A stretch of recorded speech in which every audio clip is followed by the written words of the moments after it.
Bienvenue sur le podcast pour un plein épanouissement affectif et cognitif. Chaque vendredi, vous pourrez vous enrichir avec l'expérience d'éducateurs au sens large qui cherchent à contribuer à ce plein épanouissement. Des professeurs des écoles, des éducateurs Montessori, des chercheurs, des formateurs et même des rééducateurs. J'ai à cœur que l'école évolue pour que chaque enfant puisse développer son plein potentiel. J'essaie de faire ma part avec mes ateliers Montessori, mes formations en ligne et en présentiel, le podcast bien sûr, et mes 2 cartons dans l'éducation nationale. Pour résumer, au quotidien, j'aide les enfants à développer leur plein potentiel et j'accompagne des professeurs des écoles pour leur faire découvrir l'éducation Montessori, qui est en parfaite cohérence, adéquation avec les recherches en neurosciences. Vous trouverez plus d'informations sur mon blog, montessori-apprendreautrement.com et plein d'autres ressources. Si vous voulez recevoir gratuitement les clés les plus efficaces pour développer le plein potentiel des enfants à l'école et à la maison, vous pouvez vous inscrire en cliquant sur le lien dans les notes de l'épisode. Pour passer à la vitesse supérieure, vous pouvez vous inscrire à ma formation en ligne ou en présentiel. Vous aurez toutes les informations sur le blog. Si ce podcast vous plaît, je compte sur vous pour laisser un commentaire sur votre plateforme d'écoute et une note de 5 étoiles si vous êtes sur Apple Podcast. C'est la meilleure solution pour donner de la visibilité au podcast et contribuer vous aussi à cette révolution éducative. Et n'hésitez pas à partager les épisodes qui vous plaisent. Aujourd'hui, j'ai eu la chance d'échanger avec Alice Latimier. Alice est docteure en psychologie cognitive, spécialiste de l'optimisation de l'apprentissage. L'objectif de sa thèse était de créer une grande communauté autour des enjeux du numérique pour l'enseignement et la formation. Je vais vous lire le petit paragraphe qu'elle m'a envoyé au sujet de son projet de recherche. Mon projet de recherche était très ancré dans la problématique du savoir-apprendre, donc sur l'optimisation de la mémorisation des nouvelles connaissances, en termes de stratégie d'apprentissage. L'originalité du projet, c'est que nous avons répondu à ces questions par le prisme du numérique. Comment le numérique peut permettre l'intégration de méthodes optimales d'apprentissage en offrant de la personnalisation et des perspectives de différenciation pédagogique. Et de manière transversale, j'ai cherché à répondre à des questions sur l'apport des sciences cognitives pour offrir des recommandations pour la communauté enseignante et de formateurs, pour repenser les pratiques et innover tout en laissant le pédagogue au cœur de la transmission du savoir. Donc j'espère que ce petit paragraphe vous donnera envie d'en savoir plus. J'ai beaucoup apprécié notre échange et je laisse place à ma conversation avec Alice. Bonjour Alice. Bonjour. Je suis ravie de vous accueillir aujourd'hui sur le podcast. Donc vous êtes docteur en psychologie cognitive, spécialiste de l'optimisation de l'apprentissage. Est-ce que c'est bien ça? Est-ce que vous voulez vous présenter et vous ajouter un petit peu pour les auditeurs? Écoutez, c'est une très bonne présentation. Effectivement, alors parfois le terme de spécialiste, c'est toujours un peu difficile à porter sur les épaules, mais on va dire que je l'assume, effectivement. On va dire que ce qui m'intéresse, c'est comment on peut trouver des leviers pour optimiser l'apprentissage, aussi bien du point de vue formateur que du point de vue apprenant. Et je ne fais pas de distinction apprenant, enfant, ado, adulte. Tous les apprenants m'intéressent, quels qu'ils soient. Ah, ça c'est bon à savoir. D'accord. Et vous avez réalisé une thèse en 2019, si je ne me trompe pas? Oui, c'est voilà. Ça, exactement. Est-ce que vous voulez bien nous en parler un petit peu? Alors, j'ai réalisé ma thèse avec un chercheur qui s'appelle Franck Ramu, qui travaille au département d'études cognitives à l'École normale supérieure. Et donc, j'ai eu la chance de travailler avec lui pendant 3 ans sur un projet assez appliqué, de recherche appliquée. Je pense qu'on a tendance à se représenter la recherche comme plutôt fondamentale. Mais là, mon projet était plutôt à l'interface entre recherche fondamentale et appliquée. En fait, il a été contacté par une start-up qui s'appelle Didask et qui est venue vers lui en disant voilà, on a créé une plateforme d'apprentissage en ligne. Elle est en plein développement, en pleine structuration. Et en fait, on a l'intuition qu'il faut intégrer des connaissances sur le fonctionnement du cerveau, qui, dans une démarche d'éducation fondée sur des preuves, il faut qu'on s'associe avec des chercheurs. Et donc, ils ont proposé à l'époque à Franck Ramu de répondre à un appel à projet IFRAN. Et donc, j'ai fait partie on va dire, le fruit de leur collaboration, c'était avoir un doctorant qui travaillait sur ce projet. Et donc, on a utilisé pendant 3 ans la plateforme d'apprentissage créée par cette start-up qui s'appelle donc Didask. La plateforme s'appelle aussi Didask. Elle a énormément évolué depuis mon projet de thèse. Je pense que vous vous en doutez parce que dans le monde des startups EdTech, ça va très très vite et puis on intègre plein de fonctionnalités différentes. Mais le but, c'était d'utiliser une instance dupliquée, on va dire, de la plateforme Didask qui servait à faire des expérimentations. Ce qui était génial, c'est que nos questions de recherche ont été guidées à la fois par la littérature, qu'est-ce qu'on ne sait pas encore et qu'est-ce qui mérite d'être écreusé, approfondi et mérite d'être tout simplement exploré parce que personne ne l'a fait, et au croisement avec des questionnements beaucoup plus pratico-pratiques de cette start-up qui voulait vraiment avoir une plateforme la plus clé en main possible et inclure intelligemment, avec le bon dosage, ces fameuses connaissances de sciences cognitives. Donc on répondait aussi à leurs attentes. Par exemple, ils utilisaient des quiz dans leur formation, et il y a toute une littérature sur le testing, l'importance de l'apprentissage par les tests, qu'est-ce qu'on peut en retirer, qu'est-ce qui est fiable, robuste jusqu'à présent, qu'est-ce qui l'est beaucoup moins. Et eux se demandaient des choses assez, vraiment du type à quel moment on met les quiz, sous quelle forme ils doivent avoir, c'est quoi un feedback concrètement, et la littérature répondait en partie à ces questions-là. Et donc voilà, les expérimentations ont été vraiment au croisement entre de la recherche et du développement. Et donc j'ai soutenu effectivement en novembre 2019. Et donc actuellement, je travaille encore un petit peu sur mes derniers articles de thèse, mais sinon le projet est officiellement fini. D'accord. Donc Didask, en fait, c'était votre terrain d'expérimentation, si je comprends bien. Exactement. C'était mon terrain d'expérimentation. Alors, c'était pas une thèse CIFRE, c'est-à-dire que je n'étais pas une employée de l'entreprise, mais c'était véritablement un projet collaboratif. Pour replacer dans le contexte, l'appel à projet IFRAN, c'est un énorme appel à projet. C'est un financement de la Caisse des dépôts et consignations. Au total, il y a plus d'une 50aine de thèses qui ont été financées sur ces projets IFRAN.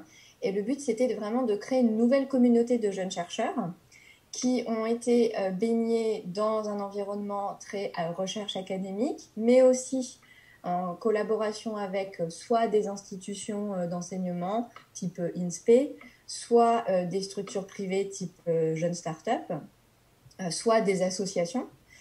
Et donc de réunir tous ces acteurs de l'enseignement, de la formation, j'ai envie de dire vers un même but commun, mais avec des méthodologies différentes, complémentaires. Et donc de ne pas avoir simplement une communauté purement académique de chercheurs ou purement start-up, acteurs de la formation privée, mais vraiment que ça embrasse, si je puis dire, tous les acteurs possibles, institutionnels, privés, publics. Et je pense que c'est un peu une manière de faire à l'anglo-saxonne qui a eu beaucoup de succès parce que ça a donné de très beaux projets de thèse. Maintenant, il y a une vraie communauté de chercheurs IFRAN. Et donc voilà, donc c'est un projet de thèse un peu particulier. C'est pas si classique que ça, mais je pense qu'une thèse en lien avec l'éducation, ça se prête à sortir justement de la méthodologie classique de la recherche. Ça peut pas être déconnecté du terrain. Donc de toute façon, ça paraissait un peu étrange de traiter l'optimisation de l'apprentissage en restant dans une cabine d'expérimentation dans un laboratoire. Oui. Oui, donc si je comprends bien, votre objectif, c'était de créer une grande communauté autour des enjeux du numérique pour l'enseignement et la formation. Exactement. Ça, c'est vraiment les enjeux d'IFRAN. Je sais qu'après, il y a eu d'autres appels à projets, donc il y a certainement eu d'autres projets de thèse. J'ai pas forcément suivi la continuité de tout ça, mais je pense qu'il y a beaucoup de visibilité sur les projets IFRAN. Quand on tape le projet IFRAN sur Internet, on peut retomber sur tous les projets lauréats. On a une description de tous les objectifs de chaque projet. Ce qui est génial, c'est aussi ça a permis de rencontrer des labos, sortir un peu de l'écosystème parisien, on va dire, et ça c'est aussi, je pense, un très bon point, pour réunir des laboratoires et plein d'acteurs partout en France, en fait. D'accord. Et tout à l'heure, vous avez dit que le fait de se tester était une bonne façon pour apprendre. J'aimerais bien qu'on revienne sur ce point, si vous êtes d'accord. Est-ce que vous pourriez nous dire en quoi se tester peut améliorer l'apprentissage? Alors, pour moi, parler de ce levier-là, c'est difficile de ne pas évoquer les 4 piliers de l'apprentissage parce que pour moi, ça en découle. Donc, ça a été formalisé, on va dire, par le chercheur Stanislas Dehaene. Et donc, dans ces 4 piliers, on a le pilier de l'attention, le pilier de l'engagement actif, le pilier de la rétroaction et le pilier de la consolidation. Donc, on peut avoir l'impression que ces 4 piliers, ils sont, indépendants les uns des autres, mais en réalité, ils sont très fortement connectés, ils dépendent les uns des autres. Et donc, le pilier engagement actif, à l'intérieur, il y a plein de choses qu'on peut faire rentrer à l'intérieur. Comme ça peut paraître assez vague. Et donc, un levier pour l'engagement actif, c'est d'être acteur de son propre apprentissage. Et donc, c'est de ne pas simplement être soumis à un contenu sans, on va dire, sans chercher à se l'approprier et à le mobiliser. Mais c'est une fois qu'on a été soumis à un contenu théorique, que ce soit sous forme de relecture, de vidéo ou bien un cours très magistral, peu importe, j'ai envie de dire, la phase d'encodage, d'acquisition des nouvelles connaissances, se tester, c'est ce qui va permettre la deuxième étape qui est le stockage, la consolidation de ces connaissances. Pourquoi ? Pour pouvoir bien les récupérer à un moment opportun qui peut être tout simplement en examen. On a fixé une échéance de récupération qui est imposée à l'élève, à l'étudiant. Et donc, cette étape entre j'encode de nouvelles connaissances, il va falloir que je sois capable de les récupérer à l'étape examen. Qu'est-ce qui se passe entre les deux ? Je révise, mais je révise comment ? Et ça, en fait, c'est un peu le nerf de la guerre. C'est cette étape entre les deux. Et donc, se tester, soit se tester tout seul en faisant de l'auto-évaluation, soit en étant testé par son enseignant, soit en faisant des tests par les pairs avec ses camarades, avec d'autres étudiants. Tout ça va favoriser la consolidation parce qu'il faut imaginer la connaissance quand on vient de la découvrir comme quelque chose de très labile, de très fragile. Et si on veut qu'elle s'ancre vraiment en mémoire à long terme, il y a tout un travail à faire, à la fois le traiter en profondeur, le comprendre, ça facilite activement l'ancrage, mais si on ne cherche pas à le mobiliser en se soumettant soi-même à une récupération en mémoire, l'ancrage restera fragile en fait. On prend le risque, en tout cas, en ne se testant pas, on prend le risque que cette connaissance reste très labile. Souvent, ce mot fait un peu peur aux apprenants parce que je pense que le terme de test... j'ai jamais réussi à trouver autre chose parce que, à vrai dire, en anglais, c'est testing effect. Et du coup, on a fait que le transposer en français, l'effet de test. Et je pense que ça fait un peu peur ce mot, mais à vrai dire, j'ai jamais réussi à trouver un bon synonyme à part effet de récupération en mémoire, qui est un terme un peu plus chapeau, c'est un peu plus c'est un terme parapluie qui englobe plein de choses en fait. Mais je pense qu'il faut, je pense qu'au contraire, il faut assumer ce terme de se tester, parce que se tester implique de faire des erreurs, de rater, et rater c'est super important. Donc pendant longtemps je me disais oh là là c'est très risqué d'utiliser le terme testez-vous pour apprendre, mais en fait non, au contraire, il faut valoriser ce mot, et se tester c'est pas simplement obtenir une bonne ou une mauvaise note, c'est pas simplement être évalué pour être jugé, au contraire. Mais je pense que les élèves ou les étudiants voient justement ça, les évaluations, les tests, comme un moment désagréable où ils seront jugés.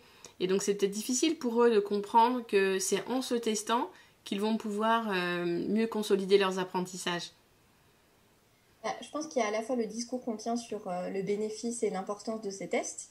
C'est vrai que si à aucun moment il est explicité la valeur ajoutée de ces tests et que c'est vu comme une activité angoissante, effectivement, qui va générer une forme de jugement qui est parfois fausse, en fait. On s'imagine qu'on va être jugé par son enseignant, mais il y a quand même de la bienveillance aussi derrière le fait d'évaluer ses élèves. Moi, je ne remets pas du tout en question le bénéfice de l'évaluation, mais je pense que la forme qu'on lui donne, la valeur qu'on lui donne, vraiment expliciter l'objectif, pourquoi on fait ça a quel sens, ça va vous apporter quoi, je pense que ça change complètement la perception en fait vis-à-vis du test.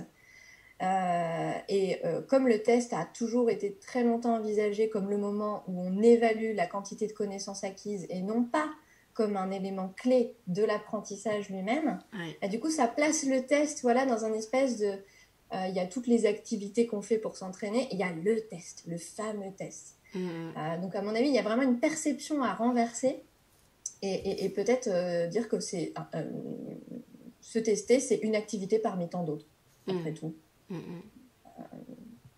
Et donc l'idéal, ça serait que les enseignants, les formateurs soient au courant, parce que j'imagine que ce n'est pas le cas.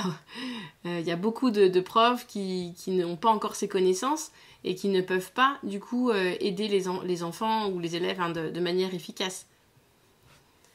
En fait, je pense que le test classique évaluation sommative, c'est envisagé par l'enseignant comme je vais vérifier que mes élèves savent les connaissances.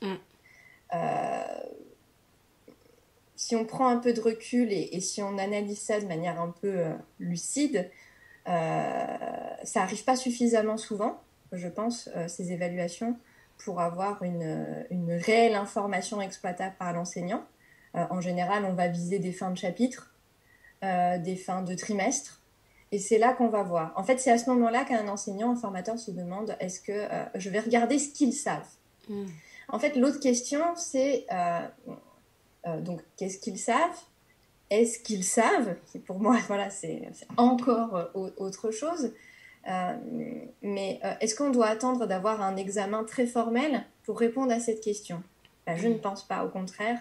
Je pense que c'est dès le début en fait qu'on doit se demander est-ce qu'ils savent, comment ils savent, qu'est-ce qu'il faut corriger maintenant tout de suite, et envisager l'examen final comme pas comme c'est la photographie à un instant T du niveau de mes élèves, mais c'est plutôt en fait la finalité de tout un processus où j'ai pris plein de photographies en fait au cours du temps. Et l'examen, en fait, c'est juste la fin de la progression. Mais c'est vrai que comme l'apprentissage est un processus dynamique, l'évaluation, il faut que ce soit aussi un processus dynamique qui va arriver à différents moments, sous différentes formes, avec différentes temporalités, pour différentes raisons. Mais pour moi, en fait, l'évaluation, c'est un outil dont l'enseignant doit s'emparer, le formateur doit s'emparer. Ça doit être un guide pour lui, parce que c'est source de feedback très très fort. Et pour moi, c'est vraiment dommage en fait d'attendre la fin d'un trimestre, d'attendre un gros contrôle, un gros examen pour se dire qu'est-ce qu'ils savent, quel pourcentage de connaissances ont-ils vraiment intégré. C'est trop tard en fait, parce que en général, après on passe à un autre chapitre. Puis ceux qui ont eu une mauvaise note, ils ont eu une mauvaise note. Voilà. Mais finalement, on en tire quoi concrètement de cette évaluation? C'est pour ça que se tester, l'évaluation formative et le test régulièrement, ça n'a pas qu'un simple bénéfice pour la mémoire. On a de plus en plus d'articles scientifiques qui évoquent maintenant les bénéfices indirects du test, de l'effet de test, du testing effect. Et je trouve que ce sont ces effets indirects-là qui sont ultra intéressants sur la valeur ajoutée pour l'enseignant, pour l'apprenant, en termes de métacognition, de régulation, de motivation aussi. Et c'est pas juste ça va permettre de mieux retenir des infos. Non, ça va permettre plein d'autres choses. Ça a des leviers, c'est un levier très fort sur plein d'autres facteurs. Et oui, je pense que c'est ça qu'on peut faire passer comme message en fait aux enseignants. Certains aussi le voient comme du temps un engagement fort, bah oui, c'est sûr que mettre en place une évaluation formative, quand on n'en a jamais fait sur un chapitre, ça va prendre du temps, mais ça va prendre du temps une fois. Parce que chaque année, on réaborde plus ou moins les mêmes connaissances, même si on remet un peu à jour ces contenus. Donc peut-être prendre son courage à deux mains, décider qu'à la rentrée septembre 2021, je vais mettre en place du formatif. Et oui, ça va me demander du temps, mais c'est un investissement en fait sur le long terme, puisque créer des quiz, créer des exercices de formation, d'évaluation formative, je peux m'en resservir d'année en année. Donc c'est plus une routine en fait à prendre, à mon avis. Mais ce serait un peu hypocrite de dire non, ça ne prend pas de temps. Si, ça prend du temps à préparer. Ça nécessite de scénariser ses cours différemment, de repenser sa pédagogie. Voilà, c'est de l'ingénierie pédagogique en fait, intégrer de nouvelles méthodes et d'innovation. Et donc, moi, j'aurais pas du tout la prétention de dire aux enseignants faites-le et ça se fait en un clin d'œil. Non. Il y a 50 000 outils qui existent maintenant pour faire des tests. On a plein de possibilités avec le numérique, mais c'est très difficile de s'y retrouver aussi. Et on sait qu'un enseignant a plein de choses en fait à intégrer, à faire. On attend beaucoup d'eux. Ils ont aussi beaucoup d'injonctions. Et donc, peut-être pas se mettre trop la pression non plus sur ces histoires d'évaluation formative. Se laisser la possibilité de tester plein de formats différents, de trouver celui qui nous convient. Mais en tout cas, voilà, rester ouvert à la possibilité de le faire. Vous dites qu'il y a beaucoup d'outils numériques. Est-ce que vous pourriez en citer quelques-uns ?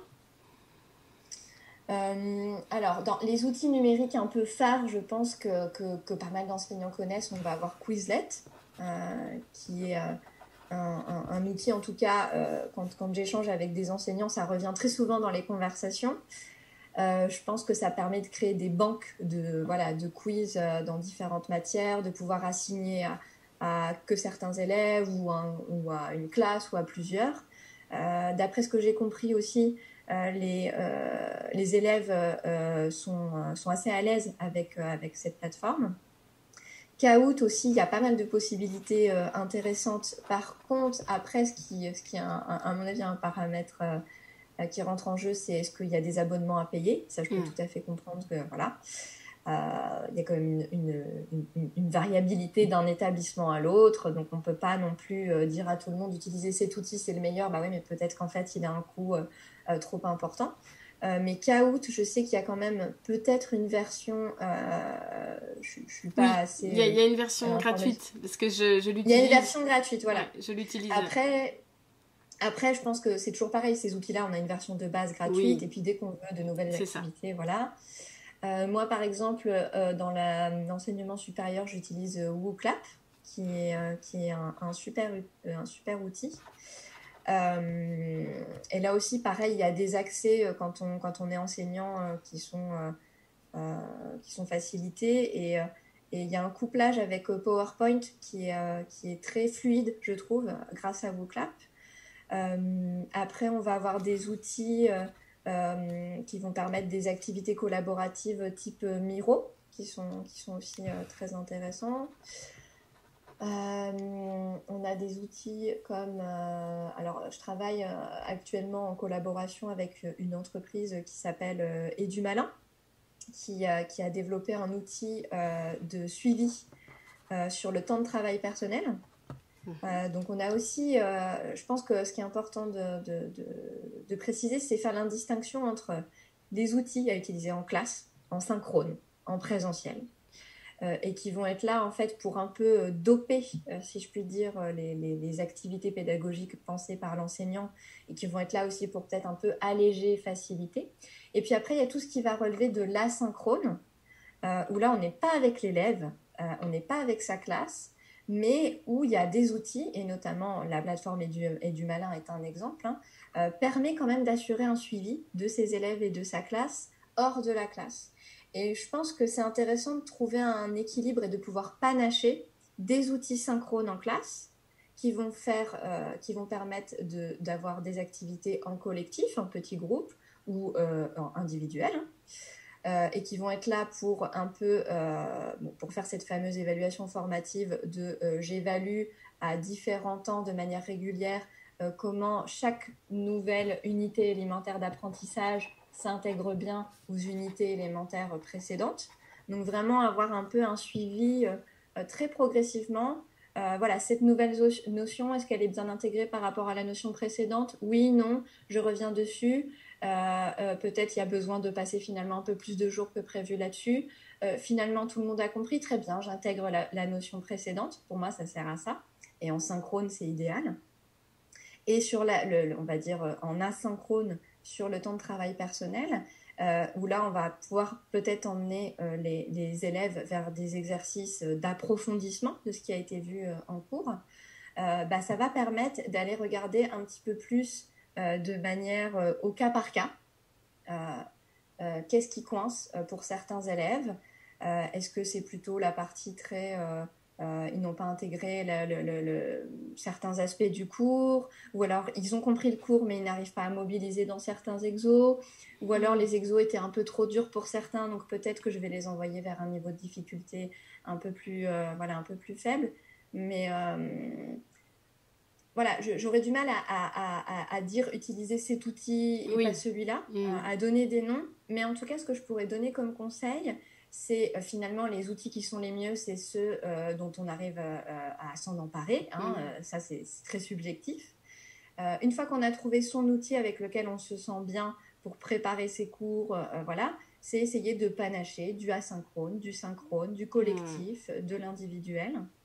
Pas non plus bombarder ses élèves d'outils interactifs, quiz en permanence. Il doit y avoir des moments plus classiques, papier-crayon. Ça, je pense que c'est très important. Mais pour moi, en fait, ces outils-là, ils vont... j'aime bien le terme de doper parce qu'en fait, de fait, les activités pensées par les enseignants, elles sont toujours bien. Mais il manque parfois le petit plus qui fait que ça va être soit un peu plus ludique que ce qu'on avait imaginé, soit un peu plus engageant, soit un peu plus personnalisé. J'avais une activité pédagogique qui ne permettait pas suffisamment de différenciation. J'intègre du numérique. Là, ça m'offre un peu plus de liberté dans la différenciation. Vous voyez, vraiment essayer de trouver ce qui va apporter le petit plus, mais où vous êtes toujours maître de votre pédagogie. Ça, je pense que c'est super important. Un outil ne remplacera jamais l'enseignant. Il doit être là pour l'aider, surtout pas lui faire prendre du retard, ni le mettre en difficulté, mais ça doit être là pour booster, doper, apporter un plus. Oui, donc si je comprends bien, le numérique peut quand même permettre de personnaliser le parcours d'apprentissage de chaque élève. C'est un outil qui permet cette personnalisation. Je pense qu'il peut le permettre, mais ça dépend comment on s'en sert. Oui, si l'objectif est explicité comme ça, mon but, c'est de permettre une meilleure personnalisation, une meilleure différenciation, et c'est mon désir de générer une différenciation pédagogique, alors oui, des outils numériques peuvent le permettre.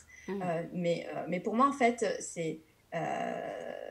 on se demande toujours qu'est-ce qu'on veut faire quand on crée une activité pédagogique. Évidemment, on la scénarise du début à la fin, qu'elle se déroule sur une heure, une journée, une semaine, peu importe. On se la scénarise sur le long terme. On se demande à quoi ça va servir à chaque fois. Et pour moi, en fait, les objectifs, ça doit être vraiment c'est le fil conducteur, quoi. Donc, un outil numérique, il répond à des objectifs pédagogiques précis.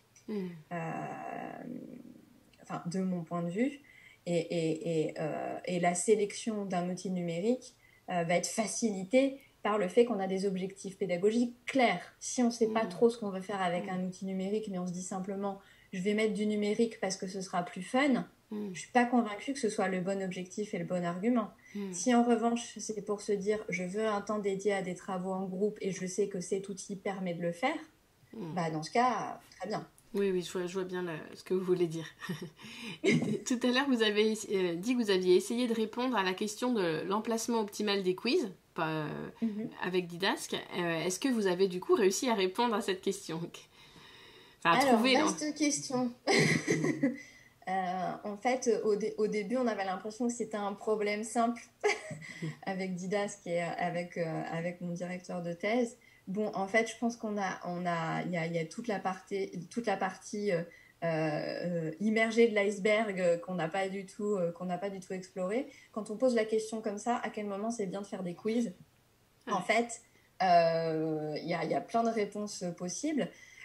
Donc, nous, on a fait preuve de beaucoup d'humilité et on s'est dit, OK, on va répondre avec une petite brique à cette question.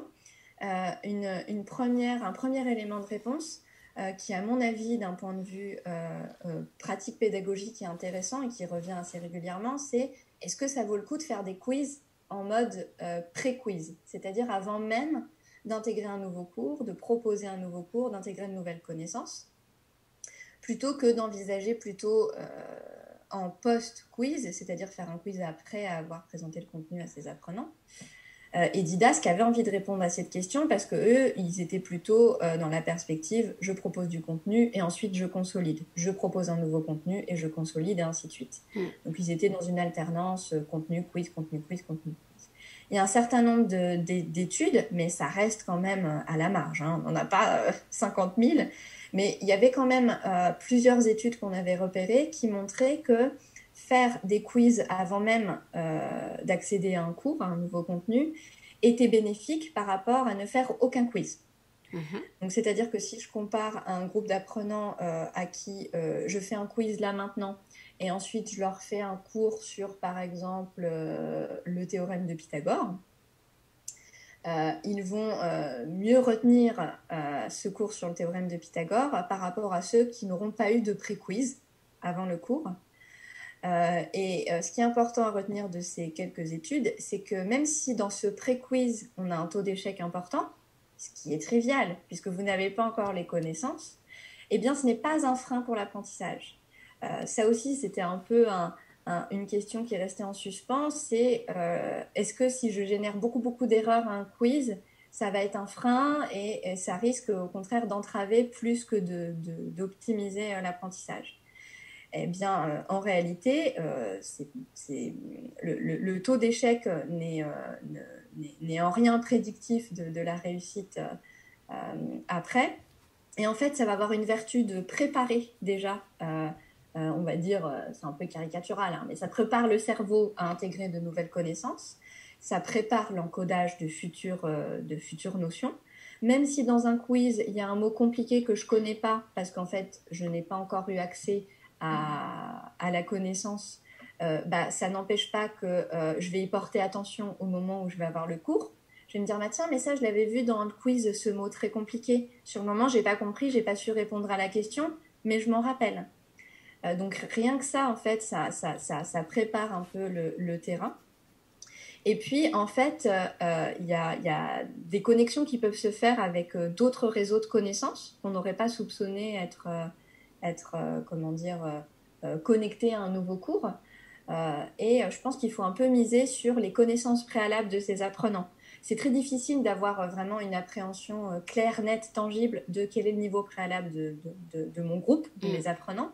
Et du coup, quand on fait un pré-quiz, pour le formateur, ça donne déjà une idée du niveau préalable avant même de donner un cours. Et pour ces apprenants eux-mêmes, ils sont en train de se dire « Ah, mais tiens, mais finalement, je sais des choses un petit peu sur Pythagore. Je sais vaguement des concepts. » Et donc, on y fait appel avec ces pré-quiz. Et donc, avec Didasque, voilà, on a cherché à répondre à cette question jusqu'à quel point les pré-quiz sont bénéfiques. Est-ce qu'ils ont des bénéfices plus importants que des post-quiz? Aucune expérience n'avait répondu à cette question. Et donc, on a fait une expérience dans laquelle on a comparé un apprentissage où je fais des quiz systématiquement avant de lire un nouveau contenu, ou bien je fais des quiz systématiquement après avoir lu un cours, donc l'inverse. Et puis, on a mis une condition contrôle où on fait aucun quiz. Voilà. Donc, je lis 2 fois de suite le même contenu pour être soumis à la même quantité d'informations. Et il s'avère qu'il y a, je ne vais pas rentrer dans le détail des résultats, mais donc on a publié un article sur cette expérience, et il s'avère que faire un quiz après avoir lu le contenu a un bénéfice plus important que faire des quiz avant. D'accord. Voilà. Ce qui, encore une fois, est assez intuitif à comprendre. Et il y a vraiment un gradient, la condition contrôle qui n'a fait aucun quiz, qui avait vraiment en fait un niveau de rétention pas très satisfaisant. Ceux qui avaient fait des pré-quiz qui avaient une rétention au-dessus. et puis ceux qui avaient fait des post-quiz qui avaient encore un niveau de rétention plus important. La condition qu'on n'a pas testée, mais ce serait génial, et il y a effectivement d'autres études qui sont sorties après dans la continuité de notre article, qui a été assez citée, à vrai dire. Ça a fait un peu une émulation dans la communauté. Et effectivement, ce qui est intéressant de savoir, c'est et si je fais pré-quiz, le cours et post-quiz, est-ce que j'ai un effet, je ne sais pas, multiplicatif, additif, jusqu'à quel point ça potentialise. Et vraisemblablement, ça a un effet encore plus important que soit pré, soit post seul. Donc, pour répondre à la question du meilleur emplacement, j'ai envie de dire, faites-les à deux moments. Avant un cours, pour avoir une idée du niveau de connaissance préalable, pour préparer le terrain, pour faciliter l'attention et l'engagement au moment du cours, et après le cours, soit vous resservez exactement les mêmes questions, c'est pas problématique, ou vous pouvez panacher les questions que j'avais présentées au début, plus de nouvelles, pour voir si en plus de ça, on est capable de... le but, c'est de s'assurer qu'il n'y a pas un simple effet de familiarité avec les questions. Si je vous repose les mêmes questions qu'au début du cours, si vous êtes capable d'y répondre, c'est pas simplement parce que vous les avez déjà vues, mais parce que vous avez enfin eu accès à la connaissance entre-temps. Mais je pense que c'est intéressant d'avoir les deux temps, les deux moments, parce que ça a des vertus différentes. Mais dans tous les cas, ça va favoriser un ancrage de la mémoire. Après, une autre question à laquelle on a essayé de répondre, mais là aussi, je ne pourrais pas vous dire il vaut mieux faire ci ou ça, c'est comment espacer dans le temps quand on révise avec des quiz et qu'on fait de multiples fois le même quiz, jusqu'à quel point j'espace chaque période de quiz.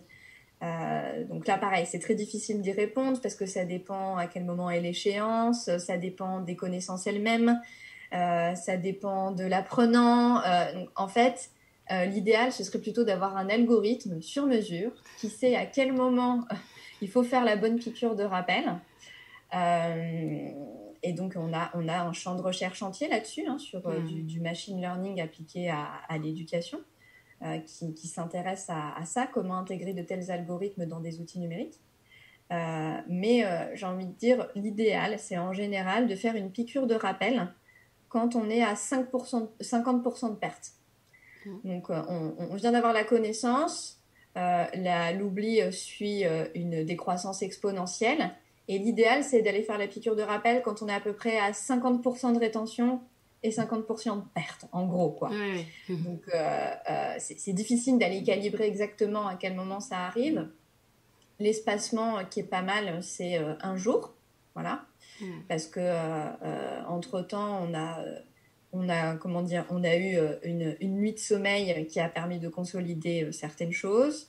Ça génère pas trop d'oubli non plus. Mais donc, si on est dans une perspective d'apprendre avec des quiz répétitifs, ils peuvent être aussi cumulatifs. Rien n'empêche d'augmenter la quantité de questions à l'intérieur d'un même quiz. Mais au fur et à mesure qu'on avance dans les cours, on rajoute des questions sur les nouvelles notions. Mais idéalement, c'est bien de faire une piqûre de rappel, on va dire, avec un espacement d'un jour. Mais là aussi, en fait, on va trouver dans la littérature des bénéfices, des tailles d'effets qui sont assez variables. Et du coup, ça veut dire qu'il y a plein d'autres paramètres à tester sur lesquels on n'a pas encore complètement la main. Mais ce qu'on peut peut-être retenir, au-delà du nombre de jours idéal ou du pourcentage idéal, c'est le fait de se tester avec les quiz et le fait de distribuer sa pratique. Régulièrement, exactement. Se tester, le faire régulièrement, se dire que ça ne suffit pas de faire qu'un seul quiz parce qu'il y a cet oubli-là. Moi, ce que j'aime bien dire aux enseignants, c'est n'oubliez pas que vos élèves oublient.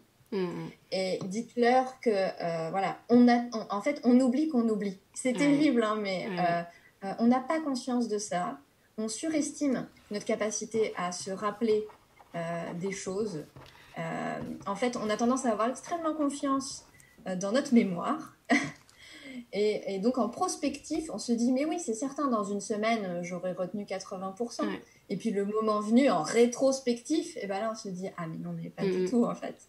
Donc, ne pas se fier à ses jugements à un instant T, parce qu'en fait, on est des très mauvais juges justement pour estimer quel pourcentage de connaissances on retiendra dans X jours. Donc le mieux, c'est de faire des piqûres de rappel à intervalles réguliers en se testant.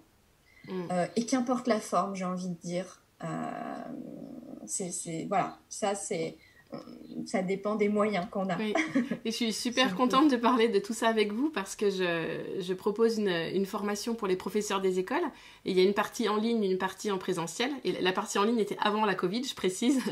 Et dans cette formation en ligne, je leur propose justement des quiz avant et après. Donc je le faisais un peu de manière intuitive, évidemment, j'ai pas fait de recherche scientifique là-dessus. Mais voilà, j'avais en tout cas cette intuition que ça pouvait les aider.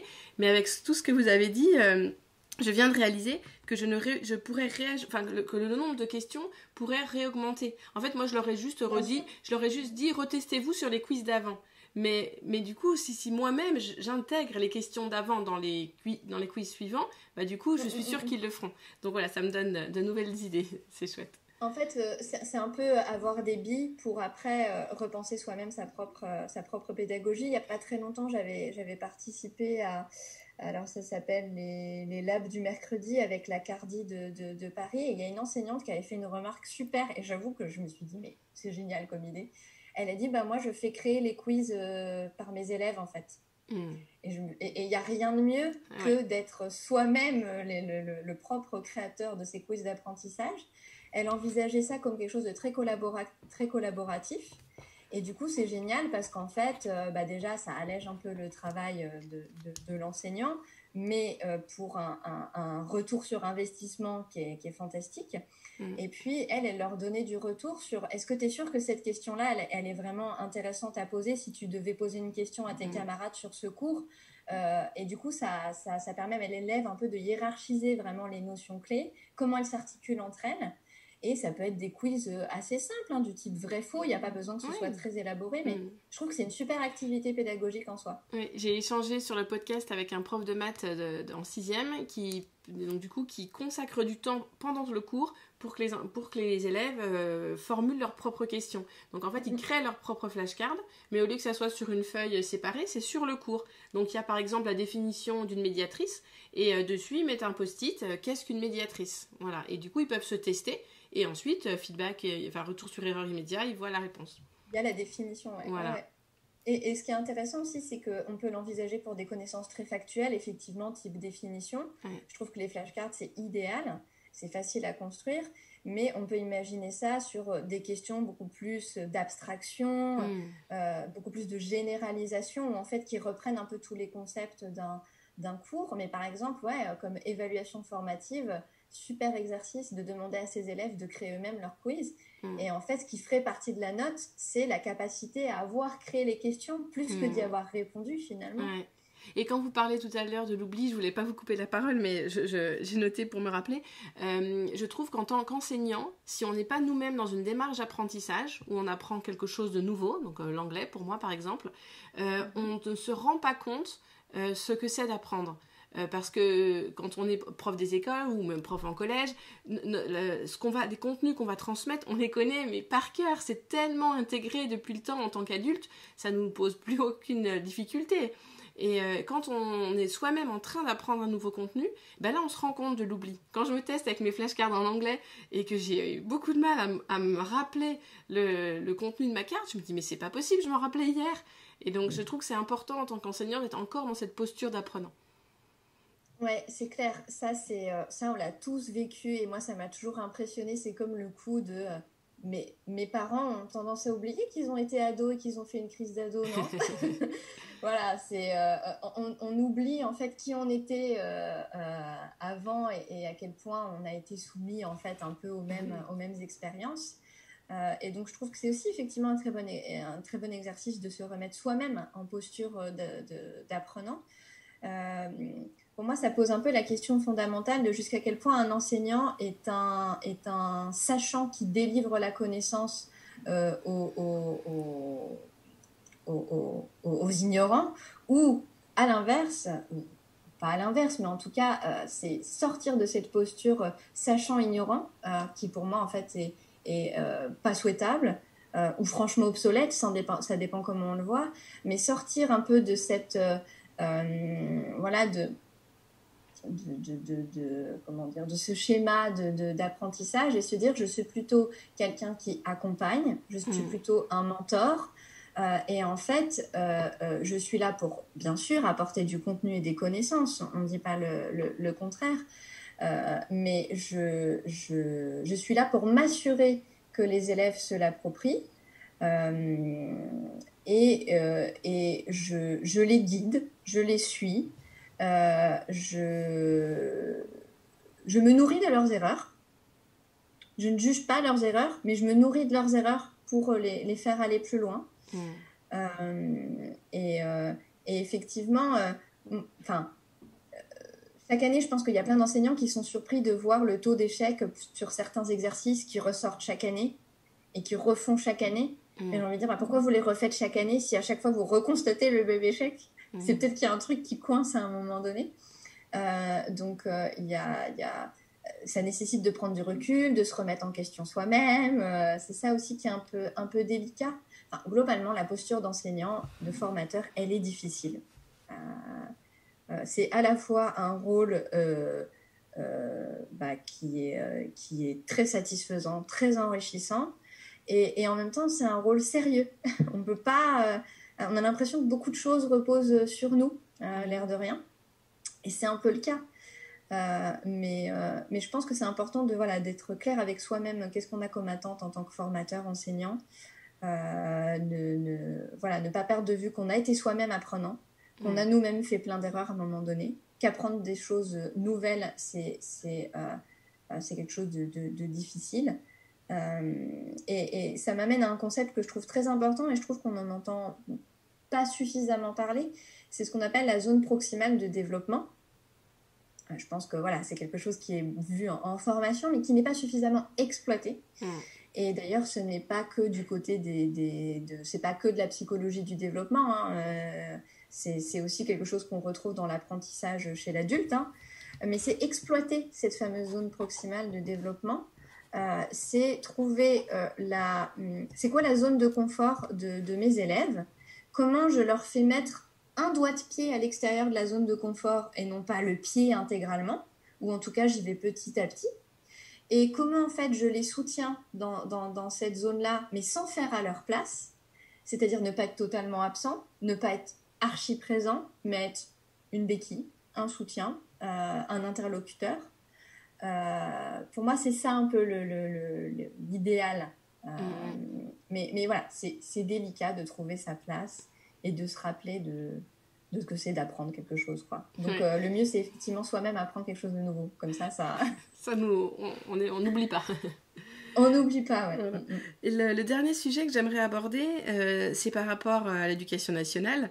J'ai eu la surprise de lire dans votre thèse que le nouveau socle commun de 2016, donc voilà, qui n'est pas si nouveau que ça maintenant, mais un des objectifs était de permettre à tous les élèves d'apprendre à apprendre. Et en 2016, je m'y intéressais peut-être pas autant, mais j'ai été surprise en disant ça parce que j'ai l'impression qu'en 5 ans, vu qu'on est en 2021, en 5 ans, rien n'a évolué, ou alors tellement doucement. Mais c'était noté quand même en 2016. Oui, effectivement, il y a... et ça, je pense que ça a été un peu un déclic aussi pour des chercheurs justement comme Franck Ramu ou d'autres chercheurs et chercheuses qui font partie du CESEN, de l'éducation nationale, c'est de se dire, ok, très bien, on a ce nouveau socle commun, mais concrètement, en fait, qu'est-ce qu'on va apporter comme outil pour que les enseignants fassent ça? Alors, honnêtement, je ne suis pas suffisamment dedans pour juger à quel point c'est effectivement réussi comme pari. Je pense qu'une première chose importante, c'est qu'il y ait une prise de conscience. C'est le début. Ouais, c'est le début, mais en même temps, c'est indispensable. Il le faut, ce début. Et voilà. Ça, c'est pour tout. Il la faut, je pense que l'histoire le démontre pour plein de choses. Voilà. Ensuite, entre le moment où il y a je prends conscience et après on passe à l'action, le délai, et voilà. C'est très variable, mais c'est quand même assez impressionnant le nombre de formations qui existent sur le thème apprendre à apprendre, le nombre de webinaires, le nombre d'ateliers, comment apprendre à apprendre à la fois pour les apprenants ou comment enseigner à apprendre quand on est formateur. Donc, je dis pas que c'est extrêmement encourageant de voir fleurir tout ça, mais ça veut dire qu'il y a quand même un peu une prise de conscience, effectivement, que apprendre à apprendre, c'est sans doute en fait la base, tout simplement, le socle, avant de faire quoi que ce soit d'autre. Et c'est marrant parce que j'avais vu une fois dans le métro une pub à Academia, et il y avait écrit « Et si on apprenait à apprendre ?» Et pour rigoler, voilà, j'avais dit à mon conjoint, j'avais dit « Mais dis donc, ils ont inventé l'eau chaude, Academia, franchement !» Voilà, enfin c'est... Oui, bah d'accord, 2021, effectivement. Et si on apprenait à apprendre, fascinant. Donc, je dirais, à la fois, il faut se féliciter de cette prise de conscience générale. Et en même temps, ne nous réjouissons pas trop vite non plus, parce que ce qu'on met en place, on en est au balbutiement. Il y a une grande, hétérogénéité. Ça se voit d'une académie à l'autre, d'une institution à l'autre. Moi, ce qui me désole un peu, c'est de me rendre compte qu'il y a certains enseignants qui sont super motivés pour développer l'apprendre à apprendre, pour faire des choses. Et en fait, ce qui bloque, c'est pas la volonté, mais c'est plutôt les moyens, les ressources, le contexte qu'on leur donne pour mettre ça en place. Et du coup, je pense que c'est à mon avis sur ça qu'il faut maintenant travailler. C'est la prise de conscience, elle est générale. C'est super d'aller faire des conférences régulièrement, des webinaires et tout. Mais maintenant, il faut vraiment passer à l'action et donner les ressources aux enseignants pour mettre en place ça. En formation initiale et en formation continue, enfin les deux. Exactement. Et ça doit être envisagé. Voilà. Après, en formation initiale, ça commence à être repensé de plus en plus, les programmes. On va voir de plus en plus de profils de jeunes maîtres de conférences et maîtresses de conférences qui ont des profils plutôt sciences cognitives, sciences de l'apprentissage, psychologie, qui vont être recrutés dans les INSPE notamment. Et ça va clairement changer les maquettes pédagogiques des formations initiales. Donc c'est bien, ça va apporter un peu une nouvelle manière de voir les choses. Par exemple, maintenant on insiste beaucoup plus sur comment on fait de l'expérimentation. C'est quoi comment s'imprégner de la méthodologie de la recherche pour soi-même expérimenter en classe. C'est quelque chose qui, il y a encore quelques années, on était à des kilomètres de ces considérations. Donc, on commence à avoir, un peu, ça s'infuse. Après, du côté de la formation continue, c'est comme je disais, il y a une forme d'hétérogénéité. Ça dépend vraiment de la sensibilité des formateurs de formateurs, de ces fameuses CARDI, par exemple. J'avoue que tout ça, pour moi, c'est très nébuleux. Il y a tellement d'acteurs dans l'éducation nationale que c'est très difficile de s'y retrouver. Mais je pense qu'il y a plein de degrés et d'échelles dans lesquels on peut proposer des leviers. Mais là, évidemment, c'est une question de moyens, de ressources, de contexte. Qu'est-ce qu'on donne aux gens pour le faire Mais l'auto-formation, c'est bien, c'est chouette. Il y a plein d'enseignants qui se forment. Mais pour moi, c'est pas suffisant, en fait. Ça devrait pas être à leur charge, déjà. Ça devrait pas être un choix personnel. Ça fait partie du socle commun. Donc, ça doit pas être vu comme quelque chose comme de l'auto-formation. Non, ça doit être pensé pour que ça s'intègre vraiment dans leur pratique. Donc... J'espère que le fruit du travail, justement, de ce conseil scientifique pour l'éducation nationale va apporter des éléments intéressants. Il y a quand même régulièrement il y a des référentiels qui sont rédigés, il y a des comptes rendus. Par exemple, il n'y a pas très longtemps, j'ai eu une discussion avec Joëlle Proust qui est une chercheuse spécialiste de la métacognition, l'autorégulation. et qui fait partie du CESEN. Et elle est sur l'axe métacognition et confiance en soi. Et elle me disait qu'il y avait vraiment déjà, il faut être capable de synthétiser toute la littérature sur le sujet avant de pouvoir s'en emparer pour faire de l'application. Mais elle disait qu'il y avait des perspectives quand même de recherche, des projets de recherche-action pour vraiment impulser des choses sur le terrain. Mais c'est peut-être encore un peu trop tôt. Il y a des initiatives, mais bon, je trouve qu'elles ne sont pas assez nombreuses. Pas assez nombreuses et effectivement lentes. Ouais, mais ça, en fait, c'est un autre sujet. Oui. C'est vrai que là, je pense que sur la lenteur, on peut pas faire grand-chose, quoi. Oui. Et juste avant de vous poser les 3 questions habituelles, je voulais rebondir tout à l'heure quand vous aviez parlé de distribuer sa pratique, le fait d'étaler dans le temps. Donc on a parlé de se tester, distribuer sa pratique. Et là, je suis en train d'écrire un article, enfin de lire l'article de John Donowski et de réécrire. Vous le connaissez, enfin vous le connaissez. Voilà, c'est un nom qui vous parle. Et donc il y a une phrase qui m'a beaucoup marquée. L'entraînement en masse entraîne un apprentissage rapide et un oubli rapide. Tandis que l'entraînement entrelacé et le fait de distribuer sa pratique ralentit l'apprentissage mais entraîne une rétention beaucoup plus importante. Alors ça renvoie à une notion que j'aime beaucoup, un terme qui a été proposé par un des chercheurs pionniers dans le domaine de l'optimisation de l'apprentissage qui s'appelle Robert Bjork. Et Donowski a complètement repris tous ses travaux. Robert Bjork et sa femme Elisabeth Bjork, qui a proposé le terme de difficulté désirable. Ah oui. Et qui dit que se tester, distribuer l'apprentissage, entrelacer les contenus, tout ça, ça va générer ce qu'on appelle une difficulté désirable. Pourquoi difficulté ? Parce qu'en fait, ça génère un effort plus important que quand on bachote, plus important que quand on fait de la relecture successive et qu'on masse tous les contenus. Donc ça génère un sentiment de difficulté pendant qu'on apprend, puisque ça nécessite un effort plus important, plus coûteux. Mais c'est désirable. Pourquoi ? Parce que ça maximise la mémorisation à long terme et que cet effort, il y a un retour sur investissement puisqu'on récupère mieux, on engrange mieux, on ancre mieux. Et je trouve que c'est un super beau terme en fait. Et ce qu'on veut, c'est que quand on crée des activités pédagogiques qui vont favoriser l'engagement actif, c'est de se demander jusqu'à quel point ça génère de la difficulté désirable.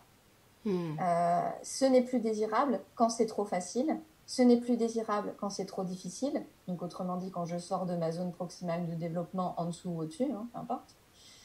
Ce n'est plus désirable quand c'est contraint aussi et qu'on ne laisse plus finalement l'apprenant être vraiment maître.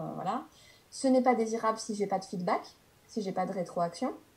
Parce qu'on a beau créer les quiz les plus fantastiques de la Terre, s'il n'y a pas le retour correctif qui suit, franchement, ça ne sert à rien de faire des tests. Et donc je trouve que c'est intéressant de se demander jusqu'à quel point on est en train de générer une difficulté, c'est-à-dire que ça va générer de l'effort, et aussi elle est désirable. Et donc c'est ça en fait qui veut dire dans l'article que vous citez, c'est que le paradoxe avec toutes les méthodes ultra utilisées par les étudiants, relecture, bachotage, masser, c'est que ça réconforte parce que sur le moment, on a une sensation d'engranger beaucoup, beaucoup, beaucoup et d'avoir tout en tête. D'ailleurs, le bachotage n'est pas si inefficace que ça parce qu'il y a des études qui ont effectivement démontré, d'ailleurs on l'a ressenti nous-mêmes, j'apprends à fond la veille, je peux avoir une bonne note le lendemain. Mais 2 semaines plus tard, on s'en rappelle plus. Voilà, c'est ça. En fait, on s'en fiche d'avoir une bonne note le lendemain, 24 heures après. Ce qu'on veut, c'est avoir une bonne note et aussi une semaine après, mais aussi 1 an après, finalement. Et donc, effectivement, tout ce qui va avoir tendance à être facile sur le moment, à donner un sentiment de savoir, un sentiment de confort d'avoir tout en tête, en fait, le revers de la médaille, c'est que ça ne maximise pas du tout la mémoire à long terme. En fait, ça reste un peu en mémoire de travail, plus ou moins mémoire à court terme. On va pas réussir à bien transférer en plus les concepts. Et donc c'est ça qui est très difficile à faire comprendre aux élèves, c'est ne vous basez pas sur votre ressenti pendant que vous apprenez, puisque en fait, il n'apporte aucune garantie sur le résultat. Au contraire, plus ça vous semble facile, et plus ça va, au contraire, en fait, donner des performances pas satisfaisantes. Et à l'inverse, plus c'est plus lent, plus difficile, et plus il y a des chances que, au contraire, là, ce soit vraiment, ça optimise. En fait, pour moi, c'est difficile d'envisager d'apprendre sans faire un effort. C'est ça. Mais comme l'effort est souvent produit de la réussite, et comme la réussite, ça motive, et qu'on a encore envie de faire de l'effort, vous voyez, il y a une espèce de boucle qui se met en place. Oui. Merci beaucoup Alice, on va terminer avec les 3 questions habituelles. Est-ce que vous avez une citation à partager avec les auditeurs ? Une citation. Alors, je suis désolée parce que j'ai pas du tout pensé à cette citation. D'accord. Mais j'avais pensé à vous le dire ou pas ? Comment ? J'avais pensé à vous le dire ou pas ? Non, je vous avais pas prévenu. Je crois qu'il y a un petit bout de temps. Ouais. Bon, la citation, sinon, c'est pas grave. Sinon, j'en trouverai une et puis peut-être vous pourrez la mettre. Je l'ajouterai à l'écrit. Ouais. Et est-ce que vous avez en tête un livre que vous aimeriez partager en rapport avec notre sujet ? Oui, alors c'est pas forcément un livre, même si on peut l'envisager comme un livre. En fait, j'ai... alors, par ailleurs, en dehors de mon travail en tant que chercheuse, je ne suis pas que ça. Ces derniers temps, j'ai développé, on va dire, un intérêt fort pour la méditation que j'essaie de pratiquer. Et donc, on a le numéro collector, qui en plus est très beau, je trouve, de Cerveau Psycho. C'est un hors-série sur la période mars-avril 2021. Et donc, c'est une énorme revue de littérature sur les pouvoirs de la méditation. Et il y a